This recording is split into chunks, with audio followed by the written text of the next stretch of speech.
Good afternoon, folks, and thanks for joining us. Welcome to Kickboxing with Tim and the Mechanic. My name is Tim Wheaton, joined as always by the one and only, the Mechanic, Brandon Cuttino. How are you doing today, sir?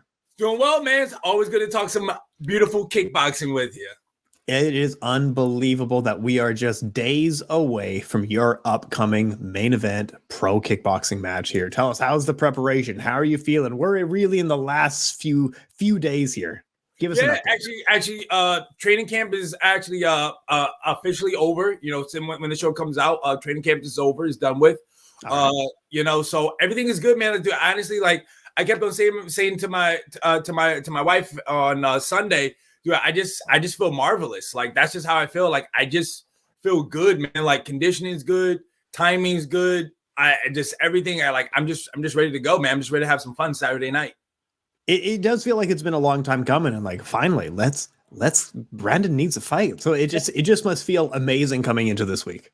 Yeah, man. Like I said, man, body is good, mind is good, man. I just like the word that just kept popping into my head was just marvelous, and hopefully and hopefully for all the boxing fans, man, maybe on Saturday I can be marvelous Marvin Hagler over and we get some violence, get some out here. If people want to watch it, it is at fcltv.com. It's going to be on May 20th. It's going to be 7 p.m. in EST, and I don't think it's expensive to buy. It should be quite easy on the website to get all that. I think it might be like $24. Oh, yeah, that's fine. Brandon, we are all with you. We are all supportive of you. If you need anything, you let us know. But are you ready to jump into some glory and rise and all that good stuff? Oh, you know it. All right, coming up in just a few weeks here. Actually, let me check the date. I just checked the fight card. Glory 86 will be on May 27th. Yeah, a few weeks away. The main event will be a featherweight world title showdown as Ahmed Cheikh Moussa is looking to take the title off of the long reigning, arguably greatest of all time of this division, Petch. It's a tough, there's not a lot of people I would pick to defeat Petch, but I'm looking forward to this fight. Now, before we get to the rest of the card and some of the news that was happening on it, give us your thoughts on this one, Mr. Cuttino. Yeah, I think this should be an exciting fight. Like I said, Petch is always laid back, slow pace, but his opponent, Moussa, that's how you say it, right? Moussa? Ahmed, Moussa, yeah. Yeah, Moussa, like, he comes forward, man. He is explosive. Also, I think it's pretty good. I think it's a good idea that he decided for this training camp to go hang out at Himmer's gym. So he's hanging out with Nick Himmers, since of the because Marat Grigorian was going up against Sidichai all those times, and that's where he was training at. So to me, it kind of is a mirror of those type of fights where say Moussa is a forward pressure guy, just like a Grigorian is, and then Sidichai, laid back. That's how all the Thai fighters are. That's how Petch is as well. So I think I think it should be a very interesting fight. But I'm probably still gonna lean towards Petch, but you never know, man. Hey, man, Petch's last fight, he didn't look that great, but then again, he did go up in weight, so that always does play a factor. Yeah, he's back to fighting people his own size. I like Ahmed Cheikh Moussa, really good guy, one of the nice people of the sport. Got into it because he was getting bullied in school, and he's just followed his dream ever since. His family is always there with him when he fights. He was talking about when he got knocked down in one of the fights, he looked out and looked at his father and then came back and won. There's just a lot of really good stuff. And like you said, he just switched gyms ahead of this. However, given all that, it's just fighting Petch is so frustrating. He's not like a normal good fighter. He is so far above average that he goes on cruise controls and just dances around people kind of thing. It's a hard man to defeat because he is such a puzzle. He is such a professor of this game. Yeah, he's just tough to beat. I wouldn't pick a lot of people against him is the thing. Like Ahmed Cheikh Moussa has a ton of great qualities about him. It doesn't matter what name is across from Petch. I'm probably going to pick Petch, right? Yeah. Yeah, I mean, like so far you've seen Petch has gone out to other promotions and he just dominated there. So it's just like, man, like who can really beat this guy in his weight class? Like, yes, if he goes out of his weight class, we've seen people beat him, but being in his weight class, it is a different story. Absolutely. And it'll be a good one. This one is out of the Guggenhall in Essen, Germany. Definitely making a good push into Germany here. Now, unfortunately, the thing that we were looking forward to from the first episode of this series, Hamicha coming back. He's not. He's pulled off the card, undisclosed reasons. We don't know if it was an injury or whatever it was, but Hamicha's not coming back. So what they did, Luis Tavares was pulled off the last card. Now Luis Tavares is on this card, and he's going to be fighting the Waco champion who is from Azerbaijan originally, Bahram. Bahram. I'm sorry I'm going to script the last name, so I just won't embarrass myself. But Luis Tavares, this will be a heavyweight fight. What do you make of this matchup? Yeah, I was kind of interested when I saw that because I want to say his opponent usually is a light heavyweight, but I guess because of short notice, he's like, all right, hey, I'll do it at heavyweight. And I see that though this fight isn't for a chance to get into the Grand Prix. So I wonder if I wonder if Tavares is going to fight again later this year for a chance to get in there, because the only fight so far on this card that is the Adek Bowie fight, which of course we'll talk about soon, but. I mean, hey, man, I mean, I'm happy that Tavares is able to get back in. Like I said, he was pulled off the last card due to illness. You know, I don't know, maybe he just got ill or something. He had a stomach bug or something. But hey, I'm glad he's back. And like I said, it has been a minute since we've seen Tavares. So I mean, who knows how he's gonna look. Honestly, yeah, let's be honest, we like Luis Tavares. Really cool guy, highly skilled, but pulled out of various fights for various different reasons over the last 12-month period. Is not a great look. It's not a great feeling going into fight week. Now he is fighting a debuting fighter in Glory who was a Waco champion. So honestly, at heavyweight, anything can happen. It's a high stakes fight, but I feel like for Luis Tavares, he's in a situation where he absolutely has to win. And like you said, an entry into the Grand Prix, I mean, if he loses, he's definitely not getting to the Grand Prix. He may not get in with a win, but with a loss, forget about it. But yeah, let's talk about our boy, our best friend, Benjamin Adek Bowie. He's going to be fighting Sofiane Ladouine, heavyweight banger. And I'm not going to pick against Benjamin Adek Bowie. He's too nice of a guy. He is maybe the nicest man in this sport. I'm not going to pick against him. Come on. Yeah, no, like to me, man, Adek Bowie, I kind of has kind of been on a slide a little bit, but I mean, he's been going up against killers. So I mean, I still think Adek Bowie is like saying besides Rico, besides Plazabot, I want to say he probably is the third best heavyweight in the division, really. Maybe JBS if you want to get him in there, because of his height and everything like that. But I think Adek Bowie is definitely going to get the job done. He'll get his hand raised and he will be in the Grand Prix come December. Yeah, 100% agree with you on that. He's definitely going to be in the Grand Prix. Jamal Ben Sadiq, I do want our boy back. I miss him. I know he was fighting with Glory and had some other stuff going on, but I really hope Jamal Ben Sadiq is in the Grand Prix. If he's not, forget it. Don't even book it. Anyway, let's talk about Enrico Kell. He formerly in one championship, a big signing for Glory. He's going to be fighting Garrick Belay, who was a multi-time in multiple title eliminator fights, but he hasn't fought for a title yet in Glory. Still an extremely highly skilled and dangerous fighter. But it's going to be cool seeing Enrico Kell debut in Glory Kickboxing. What do you think? What do you make of it?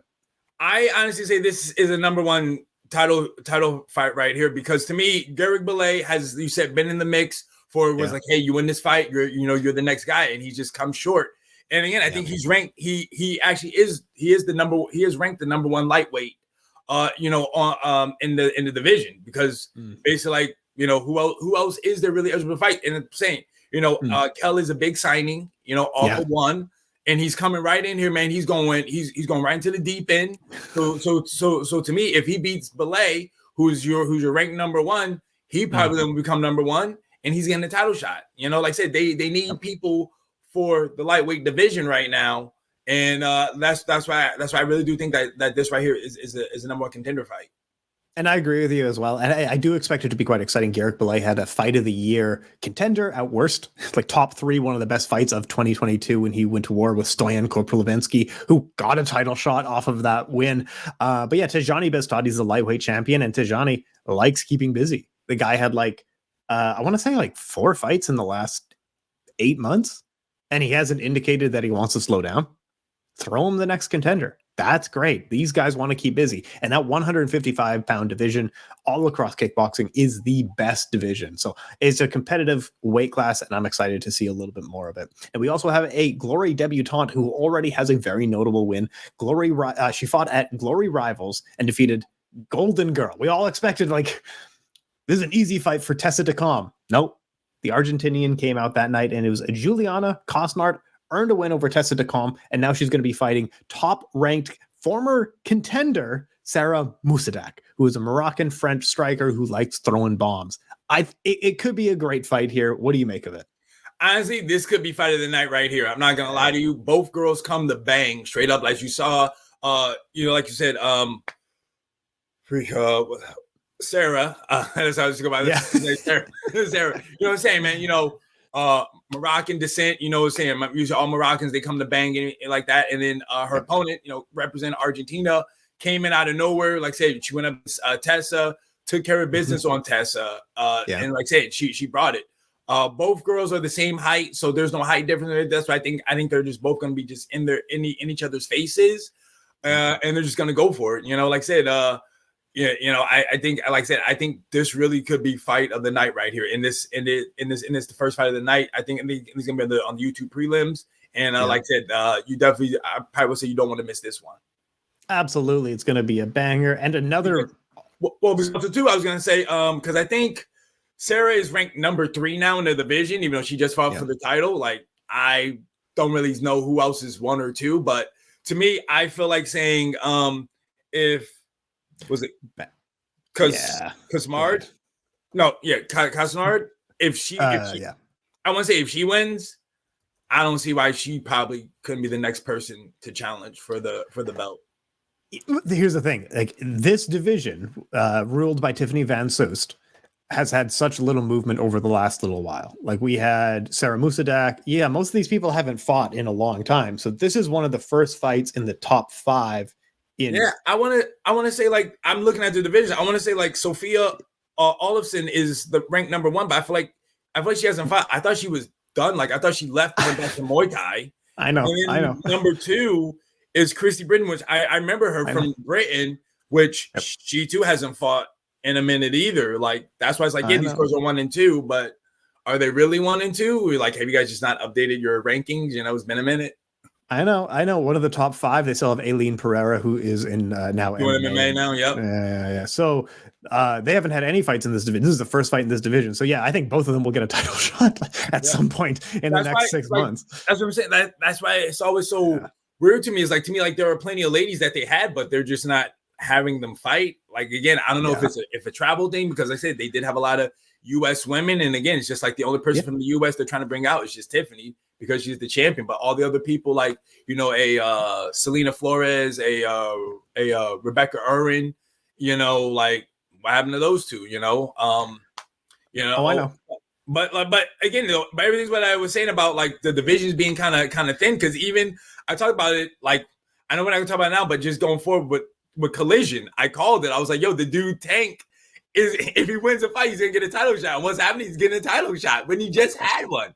Just had a title shot, lost it, had one fight, won it. Now he's getting a title shot again, and it's like, what's going on? But again, that's what happens when you got people, just not in the division. Like a lot of the light heavyweights did move up. Like saying Luis Tavares was one of them and stuff like that. So the light heavyweight division.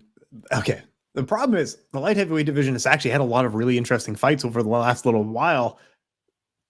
Tariq Kebab has fought a guy who debuted basically in kickboxing, and they're like, yeah, take a title shot. Yeah, there's other people in that division who are really good. Of course, in Tiffany's division, there's not a ton of people here, so whoever wins this fight probably will get a title shot. But yeah, like you said, I was surprised that Tariq was getting a title shot based off of that win against an MMA fighter, basically. I don't want to say anything bad, but no, Glory does really like Tiffany and like that division a lot. Like she was on Ariel's show. She does ringside commentary and stuff like that. She gets some of the hard presses. So I know that Glory really does like Tiffany a lot, but it would be nice if they push the division a little more, because this is the first fight that they've had in a little while, at least. Yeah, well, I guess really besides, I guess what you have from Glory Rivals 4. 5. The one that wasn't just fought on that beat Tessa. Because that was the only other like female fight. Yeah, that was and that was a while ago too. That was a few months ago. That was January. Yeah. So I'm saying I don't. That's the thing. Like I don't know what are they doing with these divisions? Like I say, like I feel like I don't mean to like just when this comes like I felt like they were really focusing more on heavyweights. Oh yeah. And then they were focusing more on welterweight and now maybe middleweight. But like the light heavyweight the featherweight and the women's division are the ones kind of, and light heavyweight are being one kind of left alone. Like it's like, hey, we want to fight out here too. Yeah. I think they are focusing a little bit on that kind of stuff because I think they like the idea of saying like we have the best heavyweights in the world, blah blah blah, all that sort of stuff. There's a lot of prestige in having heavyweight, especially leading up to the Grand Prix. The welterweight division, that was great. They clearly invested in it. They signed a bunch of former like Enfusion champions. They signed a bunch of people from other organizations, and it's really coming together now. It's a ton of fun. It is a really good division. Look at this transition. And speaking of their welterweight division, another fight on Glory 86. Chico Quasi, who's on a 7-fight win streak at this point. Golden Boy coming off of a major knockout win and a crowd favorite. He's going to be fighting the former Enfusion champion, Robin Kirak. It's a tough fight to pick. What do you think, Brandon? Yeah, man, dude. Like Kirak, man, I think he's a very talented guy. But it's one of the things that I feel like he's up and down, up and down, up and down. It's like, yo, like he'll look good one fight, the next fight, you're like, hey, what happened, So that's the thing. It's like, who's showing up this time around, It's kind of like what I said about Anthony Duke, Yep. One day he's looking like a world champion, and the next day he's like, hey, who is this guy, But I mean, saying Kirak, number 4 welterweight, but he's going against number 6, man. Kwasi came out of nowhere looking good out of Mike's gym, a tall guy too for the division as well. I'm probably gonna go with Kwasi to get the job done, man. Mike's gym has just been on a tear right now, so unstoppable. I mean, that's what I'm saying. I'm saying, man, dude, the whole gym is killing it right now. So that's what I'm going. I'm gonna go with that. I'm gonna go with that. The gym atmosphere is just gonna keep people going, and it's just gonna be a banger of a fight. Absolutely. I'm going to pick Chico Quasi as well. I think he's just too much on a roll, too hot right now. Love the momentum. Good stuff. We also have Jolton Luterbach versus Jerry D'Souza and Montas Rindika versus Uka Juyadal. Nailed it. Yeah. Which one of those fights do you like, or just move on from there? Nah, I'm probably going with the middleweight fight. Was it because it's Luterbach. He fought at welterweight and he's moving up to middleweight for this fight.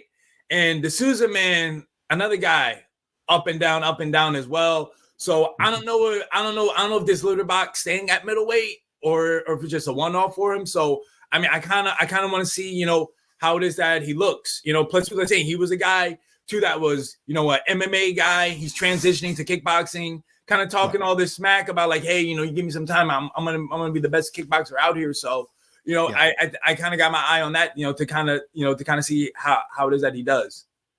Looking forward to it. Definitely keep your eyes on that one. Glory 86 is a sneaky one. I think this is a really strong card. I think there's a lot of bangers here. But yeah, thanks for chatting with me about that one. Glory Collision 5, the big show will be just after that, and we will be covering it in coming weeks.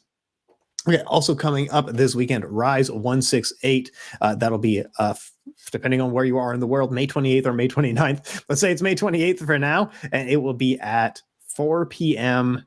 local Japanese time. And it's there's a few key fights on it they have to look at. There's a lot of really good fights on it that are going to be exciting, but I'll just cover the key fights. So they're launching a women's bantamweight division. So this will be for the inaugural title, and there will be a women's Grand Prix. There'll be 4 fighters in this women's Grand Prix fighting for the inaugural bantamweight title. As far as I know, it is a one-night tournament, which is going to be a ton of fun, of course. And this one has, I'm doing it up here, Yuka Murakami, Yokos, Saina, and Yura Kamiya. So it'll be a fun one. What do you think? What do you make of it? I'm excited. Like, I mean, really, the only reason I really didn't want to talk about Rise was because of the lady fights. That was the reason. I know. I just think it's gonna be a banger of a card. And like I said, I think the ladies are going to deliver as usual. Absolutely. Let's talk about her. What we really wanted to talk about. Tessa Takam is coming for the title. Last time she beat Minazo Kobayashi in a Rivals event, but a championship title was not on the line. Now she's coming back to Rise and a title is on the line. I will be speaking to her later this week, get her thoughts on things, how she feels coming into this fight. But it's a big fight for her because she beat Minazo Kobayashi, a champion, and then lost in Glory Rivals where she was outsized and all that sort of stuff. Now she's coming back for this title. It's a big fight for her. And Minazo Kobayashi is one of the people who is always fighting international fighters to mixed success. both of them are in a situation where it feels like they have to win here to really keep their name in the conversation. But what do you think? What do you make of it? Yeah, I mean, of course. So to me, of course, coming to this one, like Tessa probably has the advantage because she did win the previous fight. Yeah. But I mean, to me though, Kobayashi, like she wanted this fight back because like it was like a done deal. It was like, wait, didn't he two like just fight? But I think she wanted this fight because I think she wanted to prove herself and just kind of say it was an off night. I mean, you gotta remember too, was when they fought, was it at Rise or was it at a Glory event? That was a Glory Rivals event against Rise. Exactly. So I'm thinking maybe now it's gonna be in Rise. It's gonna be her home country, her home ring, her surroundings. Kobayashi might feel a little better. And plus, too, I think it's gonna be at her weight because usually Glory, you gotta be 122. Kobayashi is usually like a 112 fighter, like 112 pounds. So that's what I want to say. This fight is probably gonna be at around that weight class. So I mean. It's a tough. It's not as an easy fight to pick as I was hoping for. But when you comb through it, it is a tough fight. Yeah, but I mean, I do want to say Tessa, but I think I'm gonna go with Ann Still, man. I think I'm gonna go with Kobayashi on this one. Man, you are book wild. I'm gonna disagree with you. No way, I'm picking against Tessa. Oopsies. I'm gonna pick against Tessa. I know, man. It's like I said, I want to say Tessa, but man, I just think, man, I don't know, man, home cooking. Home cooking. She's in Japan. She's in her. This is her title. Yeah. It's not in another organization. It's not like, hey, this like, it's like you're coming into my world now, and I'm gonna take care of business. So I just think she's gonna have that champion mindset, and I mean, we all know Kobayashi is tough. Since she went 5 rounds with Van Soos until she got stopped with the spinning back kick. So I'm saying homegirl is a dog, and I think a dog's gonna come out that night and she's gonna eat. Looking forward to it. Either way, we're going to be watching that one. That's a bang. I'm really excited for that one. That's going to be really good. Okay, but let's move on to, again, I'm going to talk to Tessa later in the week. So if there's any questions, get them to me faster because it's coming up soon. And okay, let's move on to Enfusion. We've had some fans. We've had some hardcore fans talking about Enfusion and asking why we haven't been covering them all that much. We cover Enfusion as much as we can, as much as humanly possible. Even on this show, we have spent time sitting here on their website trying to figure out what the results of the card were, what the results or what the next card will be. We're struggling to even find results on their own website. And watching the fights, we have made it very public that it is nearly impossible to find a way to watch their fights. So do we cover Enfusion? As much as we can, and I want to cover Enfusion more. I want to cover Enfusion more. I want access to Enfusion. If Enfusion needs any help, I run in the same circle. You can DM me. It's fine. You can phone me. Brandon, can you talk a little bit more about this?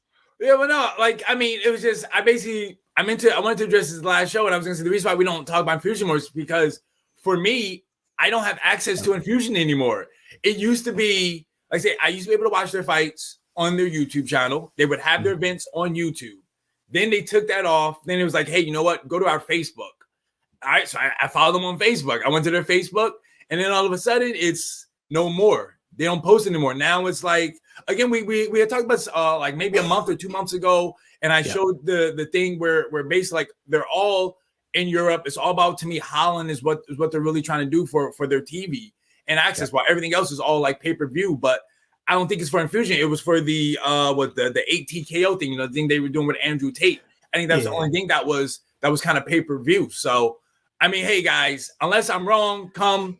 Saying hit us up, comment, let us know. Say, hey, Brandon, you can watch Enfusion this way, because I know people are going to say this. Well, hey guys, you guys cover K1 as well, but you guys aren't able to watch K1. That is true. K1 is a little bit hard for us, but the thing is though, K1 at least a week later, depending on like when the show comes out, they do put their fights on YouTube, so then we can watch them there, and we can then talk about it. But Enfusion, I'm not getting anything. And if they do put something on their YouTube, it's maybe 3 weeks, 4 weeks after, and it's like maybe one fight, and it's just like a clip. It's not nothing where we can do to cover it. So I apologize to you guys. I'm saying, hey, you guys know how much I love Enfusion. I've been down with Enfusion since they were doing the reality show. That's Yeah. how that's how I know who Andrew Tate is. That's how I know who Denise Keyholtz is. You Yeah. know, it's all from then. That's when it used to be on the Fight Network here in the US and Canada. Then the same. Then what happened was they left that, went to their own. They went to a paywall. And that's when I think they dipped, and that's when I think they came back like, hey, let's do YouTube again. And that's how I came across them again. So it's like, I don't know if it's just an ebb and flow. What they do is like, hey, you know, they're available in the US for a bit, then they leave, and then they come back. So I don't know. But saying, if you guys know another way where I can watch it, me here in the US and North America, please let me know. Say, I love me some Enfusion. But as of right now, I have no access to it. And I will say the events that we always watch the events that we have been able to see for Enfusion in 2023, there hasn't been a lot that we've had access to, but from what we've seen, we have knockout of the year contenders and fight of the year contenders. Enfusion has some of the best kickboxing in Europe, and I don't get to watch it. I am a guy who covers kickboxing. My salary is kickboxing reporter, and I'm out here saying, where the hell is Enfusion? How do I watch it? And again, like you said, with K1 and Rise, yeah, they are tough to watch out west, but they put it on YouTube. Very quickly, they'll put it up the next week. You can watch all their banger fights. They're always good fights. Enfusion will help you upload to YouTube. It is not an issue. If you need help with press releases, give me a call. I just want to be able to watch my girl Joanna Bars eventually, you know, because she's supposed to be coming back again this year, and man, I'm not even gonna be able to watch her fight. I'm gonna be so sad. And here's the thing, Joanna Bars. If we are talking about the greatest female kickboxers in history, you could easily make an argument that is Joanna Bars. So we're talking about a person who is fighting for a piece of history, and we can't even watch all of her fights. Come on, get out of here with this. Enough's enough. Let's get some Enfusion, make it easy, make it direct, and we're gonna plug it all day long. Anyway, let's move forward here. We have some fan questions, as we always do. Thank you so much for your fan questions submissions. We selected a good host of them here. Let's start with J-Kick fights to be excited for next month. And I can talk for a few while we're setting up there. But for next month, upcoming in June, there is, for J-Kick, one major event. And it's tough because I really like these guys are fighting. It's an okay fight. So like Yuki Yoza is fighting against Aaron Clark. Good luck, Aaron Clark. I love Yuki Yoza. Make sure to check that out. Akihiro Kaneko is back. Great stuff. He's going to be fighting a guy who's debuting K1. Okay. Toma Kuroda is also back, and he's going to be fighting another gentleman. So in terms of like, watch those three guys. I would definitely say watch the Akihiro Kaneko fight, the Yuki Yoza fight, and the Toma Kuroda fight. But in terms of one fight, yeah, I can't really pick just one. Of course, I don't know. It's J-Kick. It's J-Kicks in the circle, at least. It's not from Japan, but definitely Takuru versus Bailey Sugden in Paris. All right, go ahead, Brandon. No, I was gonna say, you touched on the Yoza fight against Aaron Clark. I was really gonna say, man, the majority of that whole card that they were gonna do, because even the Buhari versus Yoshino should be a banger as well. And then even though, I mean, they're not Japanese fighters, but they're fighting on the Japanese card. The Sasaki versus Senchai fight, I think, right? Or is it? Or is it Senchai Muay Thai gym? PK?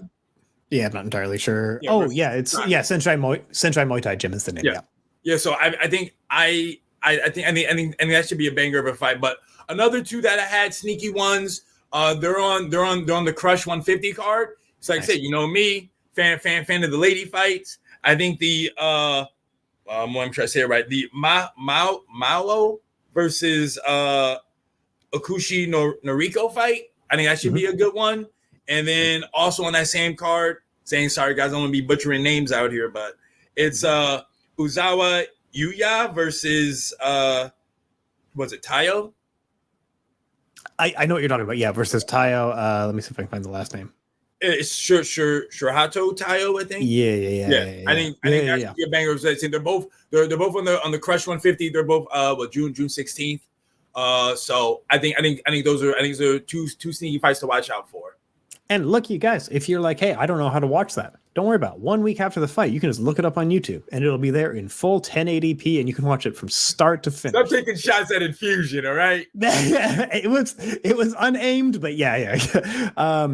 Another really good fan question. what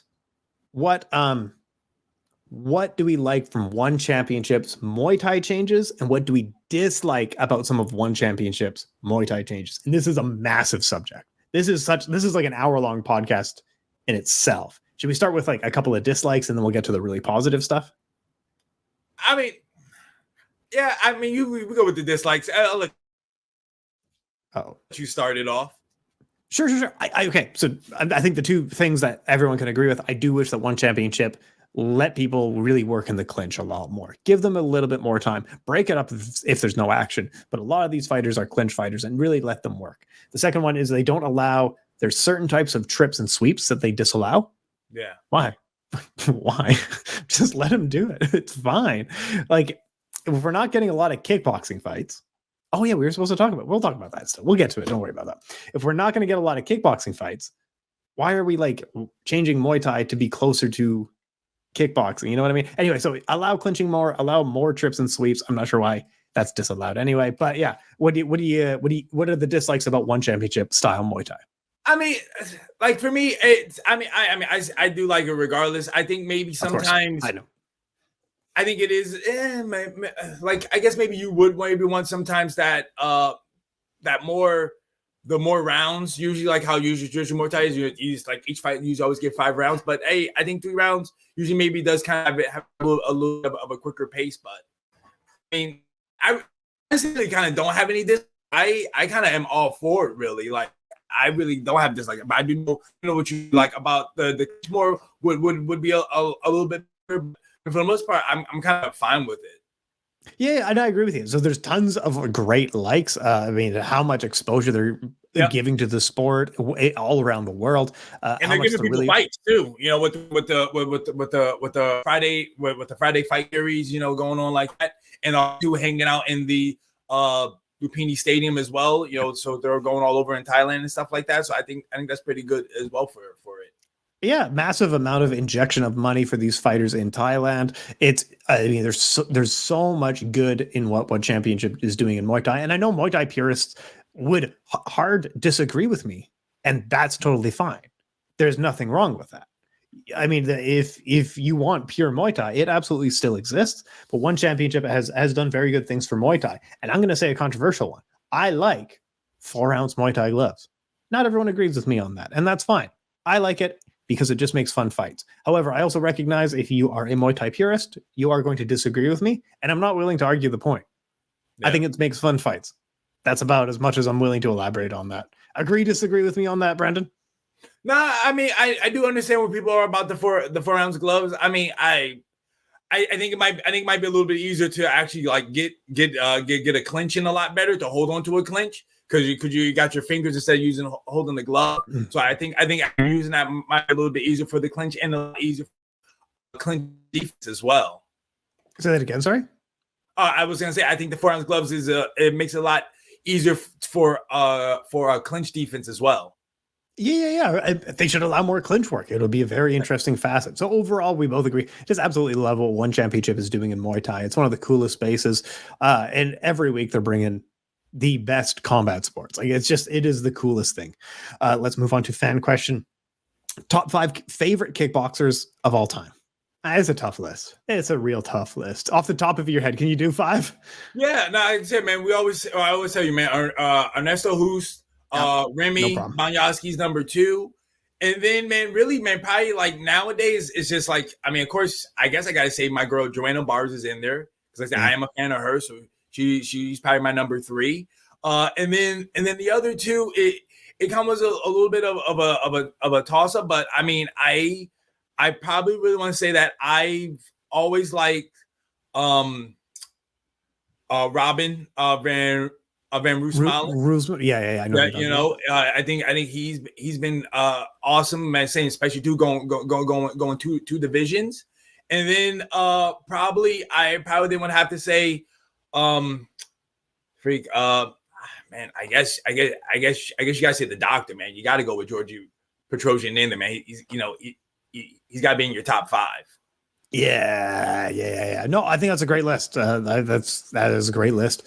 I agree with you on a lot of them. Definitely Ernesto, who's number one. He's just a guy that you can watch even now. Like he had a 20, 30 year long career in K1 alone. He had stuff before that. Just absolutely incredible stuff there. Not everyone's favorite kickboxer, but like I really like Semi Schilt. He was a lot of fun to watch, and he made those tournaments so interesting.